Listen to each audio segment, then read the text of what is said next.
Assalamualaikum warahmatullahi wabarakatuh. Kami dari kelompok 9, saya Muhammad Labib Irioma dengan NIM 067. Dan saya Muhammad Angga Bizar dengan NIM 063. Dan saya Rangga Dinata dengan NIM 061. Dan saya Fauzi Manan dengan NIM akhir 065.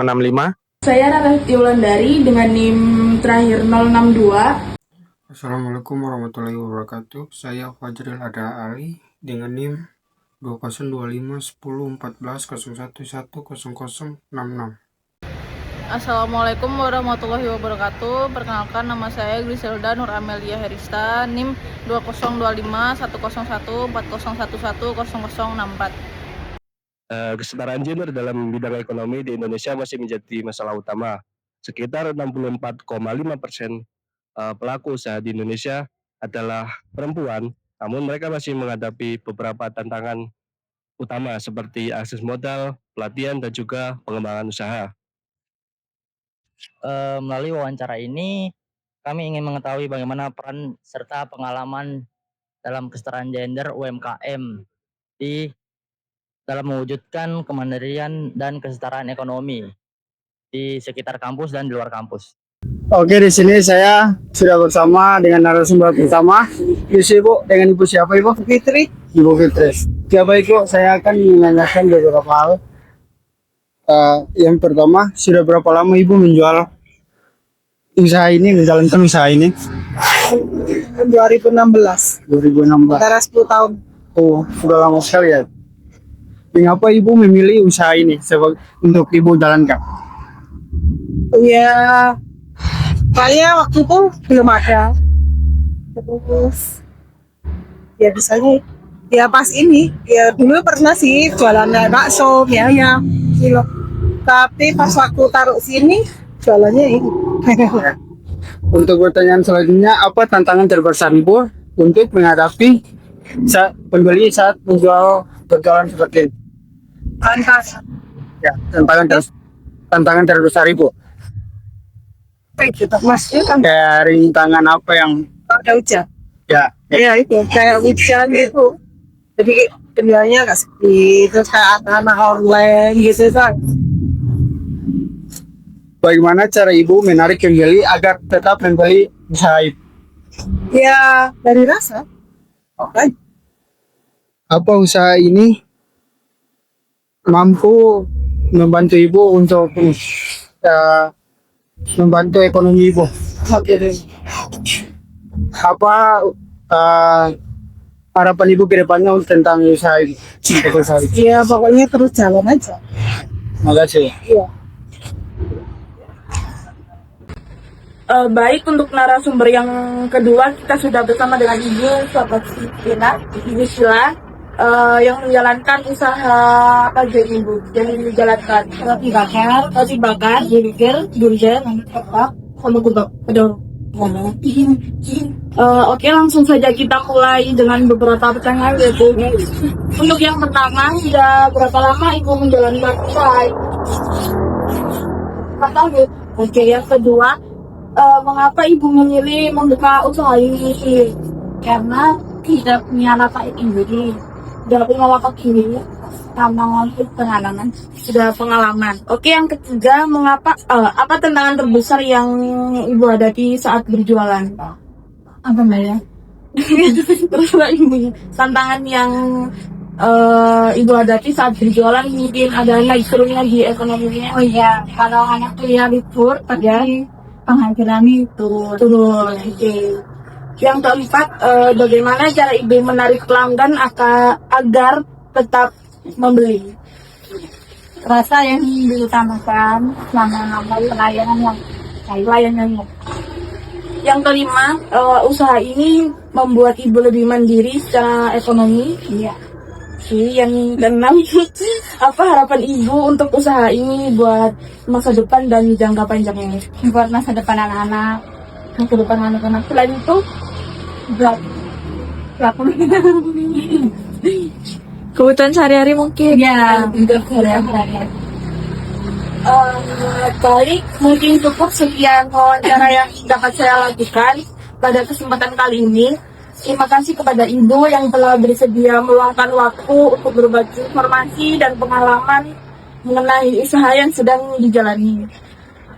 Semoga usahanya semakin sukses dan lancar ke depannya ya Bu.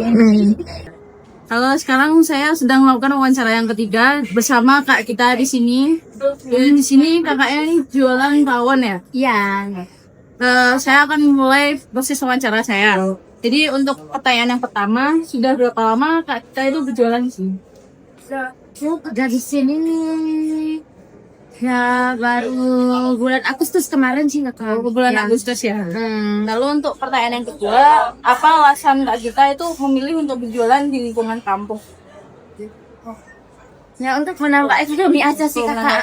Oke. Iya. Mungkin untuk pertanyaan selanjutnya, biasanya penjualan rawon ini ramai pembeli pada jam berapa? Ya siang sekitar siang jam 11 jam 12 gitu lah. Waktu anak-anak istirahat ya. Anak istirahat. Next question, kendala apa yang paling sering kak kita alamin waktu lagi berjualan? Ya di saat rame gitu kakak. Di saat rame. Jadi ya kayak susah gitu kakak. Oke. Terus apa usaha ini bisa bantu perekonomian keluarga kita? Bisa. Untuk pertanyaan terakhir, apa harapan kak kita untuk usaha rawon ini ke depannya? Ya agar kedepannya lagi apa itu? Mungkin bisa lebih rame. Bisa rame lagi gitu ya kakak. Mungkin itu saja untuk wawancara kali ini. Saya makasih banget buat saya. Makasih. Baik, untuk wawancara keempat, saya akan mewawancarai dosen ekonomi Universitas Muhammadiyah Malang untuk meminta pendapat tentang pelaku UMKM di Kota Malang. Selamat pagi Ibu. Kami sedang melakukan penelitian mengenai pemberdayaan ekonomi berbasis gender melalui penguatan UMKM perempuan. Kami ingin meminta pandangan Ibu sebagai dosen ekonomi, bagaimana pandangan Ibu mengenai peran UMKM perempuan dalam perekonomian daerah Malang? Untuk Malang aja ya. Jadi perempuan itu sebetulnya memiliki tenaga yang hebat ya kan, baik pemikiran maupun fisik. Ya, perempuan itu coba bangun jam berapa mulainya? Jam 3. Bapak-bapaknya masih belum bangun, ya kan? Kerja. Nah, sekarang kalau dikaitkan sama UMKM, banyak UMKM itu sebetulnya yang dipelopori oleh wanita, karena UMKM di Malang itu kebanyakan kan di bidang kuliner, bidang kreatif, ya kan?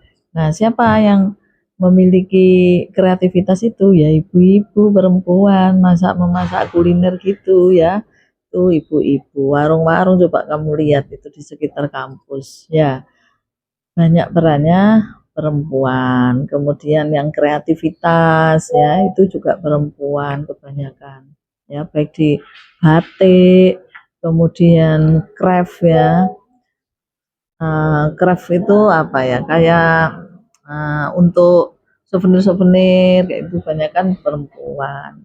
Nah, sehingga perempuan itu ya itu perannya besar gitu. Nah, kalau bapak-bapak kadang itu kayak nggak telaten gitu di UMKM gitu ya. Jadi sukanya kan kerjanya minta yang di formal, karena sebagai laki-laki itu kan harus punya penghasilan tetap kayak gitu ya. Kalau UMKM kan di bidang bisnis, nah, penghasilan itu biasanya fluktuatif. Nah, kalau ibu-ibu cocok karena sebagai tambahan saja ya kan, tetapi awalnya tambahan tetapi malah menjadi dominan. Hasilnya penghasilannya dari UMKM ibu itu dibanding dengan bapak itu lebih besar ibu. Saya mengalami itu ya.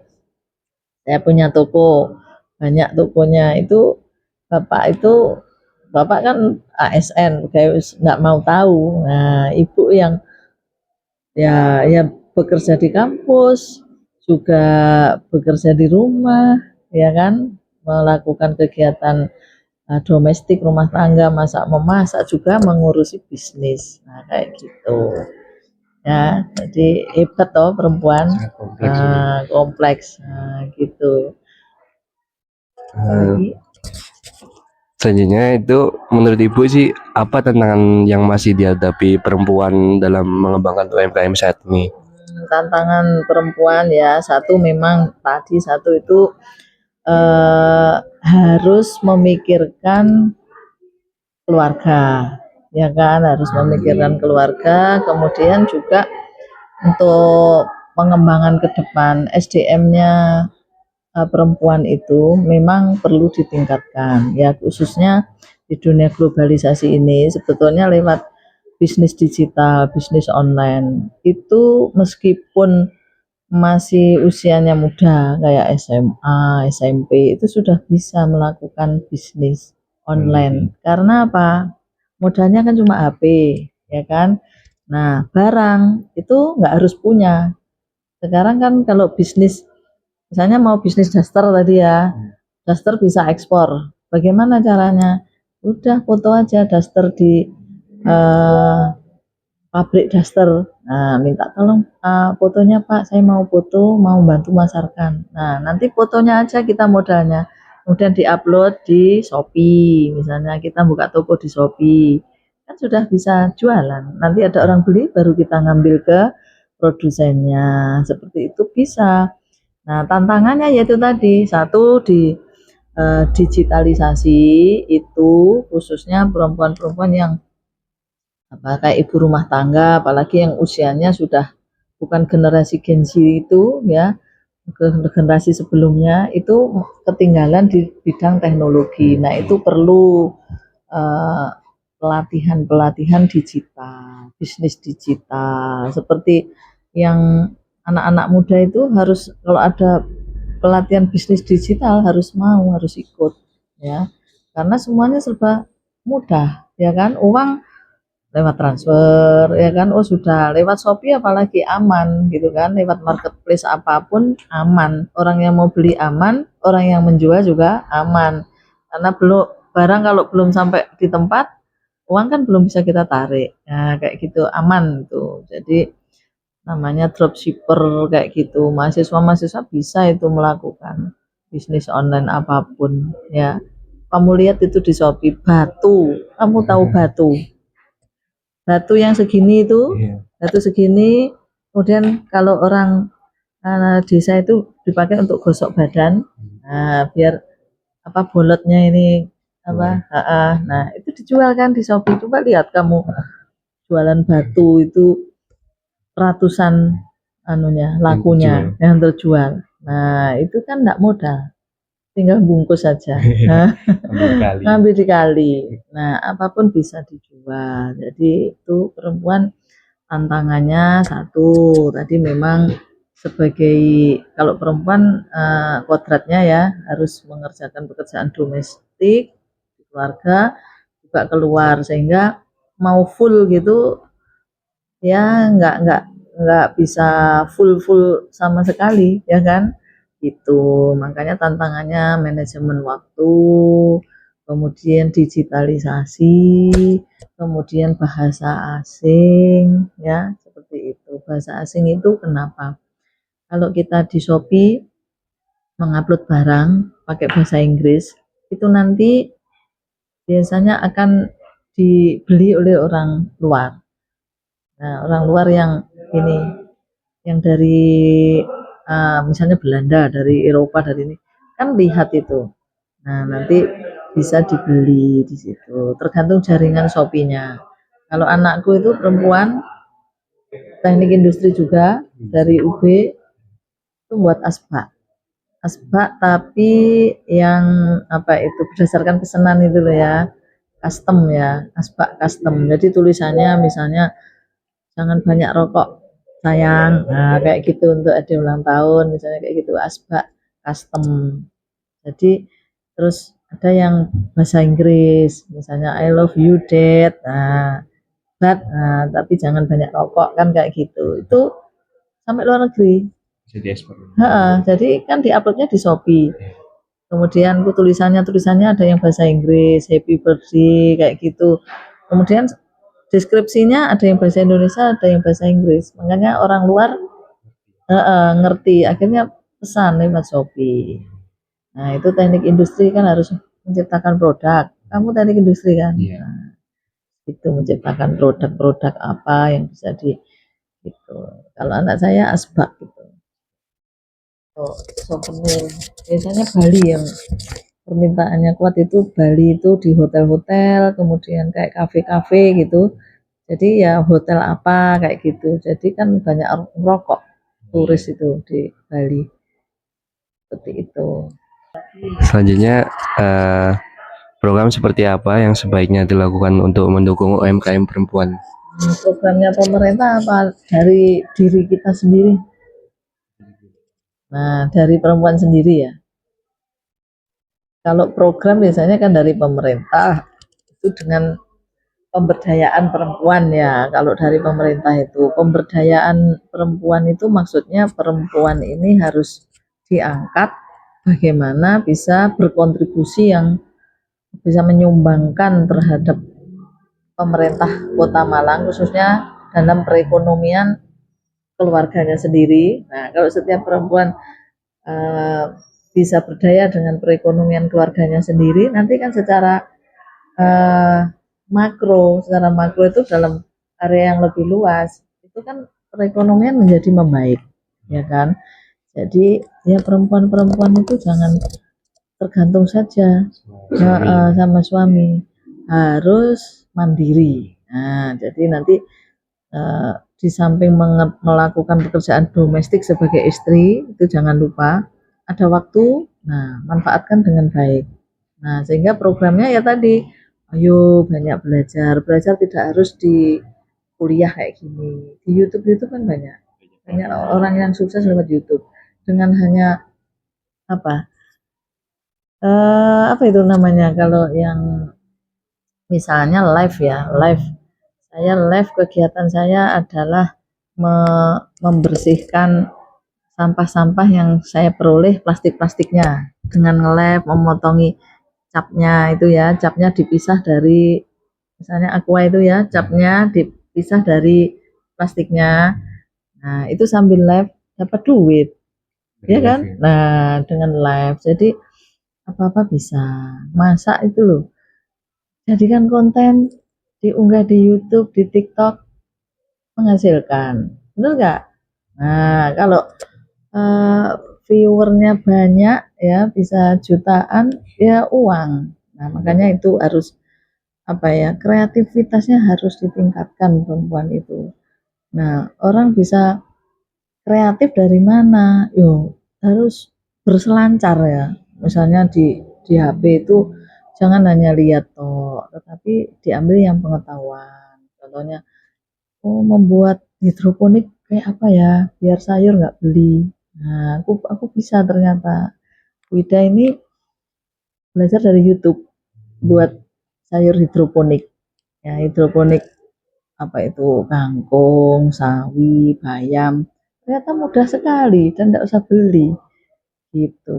Nah, makanya itu tadi program pemerintah adalah pemberdayaan baik dari segi skill itu ya pengetahuan praktek langsung ya ada pelatihan-pelatihan itu diundang ibu-ibu yang belum punya kerjaan atau remaja-remaja yang enggak kuliah yang enggak bisa melanjutkan itu. Jadi pemberdayaan dari skill, kemudian juga ada dibantu dengan permodalan. Modalnya itu tidak dikasih tetapi dipinjemi yang tanpa bunga. Nah, itu kan enak gitu. Kalau seperti di negara-negara Malaysia, negara lain itu ya dipinjemi aja tapi tidak ada bunganya. Enggak memberatkan. Artinya kalau masyarakatnya berdaya, pemerintahnya kan enak. Enggak usah ada memikirkan MBG yang gratis, enggak usah memikirkan bantuan sosial apa. Karena apa? Sudah diberdayakan tadi. Dikasih kail pancing, bukan dikasih itu sembakonya gitu ya. Dikasih jalan biar bisa membeli sembako itu gimana. Jadi pendapatan, pekerjaan kayak gitu. Itu ya program-programnya. Untuk yang terakhir, harapan Ibu terhadap perkembangan UMKM perempuan di Malang itu gimana?